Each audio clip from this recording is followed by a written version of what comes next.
पञ्चाननाब्जभवषण्मुखवासवाद्याः सैविक्रमादिचरितं विबुधास्तुवन्ति भाषापतिः पतति वासरशुद्धिमाराद शेषादिशेखर विभो तव सुप्रभातम् ईषत्प्रफुल्लसरसीरुकनालिकेलपूगद्रुमादिसुमनोहरपालिकानाम्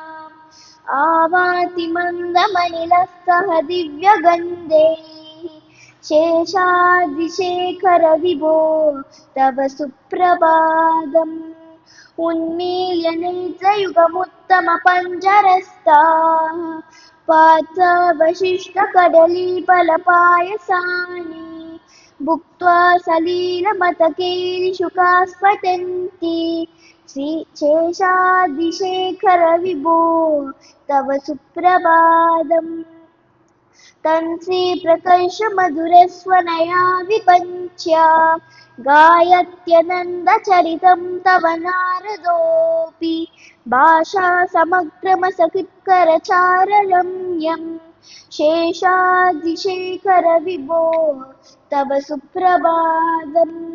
भृङ्गावली च मकरन्दरसानुविद्धचङ्कारगीतनिनदैः सह सेवनाय निर्यात्युपान्तसरसीकमलोदरेभ्यः शेषाद्रिशेखर विभो तव सुप्रभातम् योषागणेन वरदत्स्निविमत्यमाने गोशालयेषु दतिमन्तनतीव्रघोषाः रोषात् कलिं विदधते ककुभश्च कुम्भाः शेषाद्रिशेखर विभो तव सुप्रभातम् पद्मेशमित्रशतपत्सकटालिवर्गाः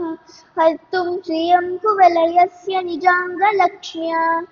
बेरीनिनादमिव बिभ्रति तीव्रनादम् शेषाद्रिशेखर विभो तव सुप्रभातम् श्रीमन्नभीष्णवरदाखिललोकबन्धो श्रीनिवास जगदेकसिन्धो श्रीदेवतातिदभुजान्तर दिव्यमूर्ते श्रीवेङ्कटाचलपते तव सुप्रभातम् श्रीमन्नभीष्णव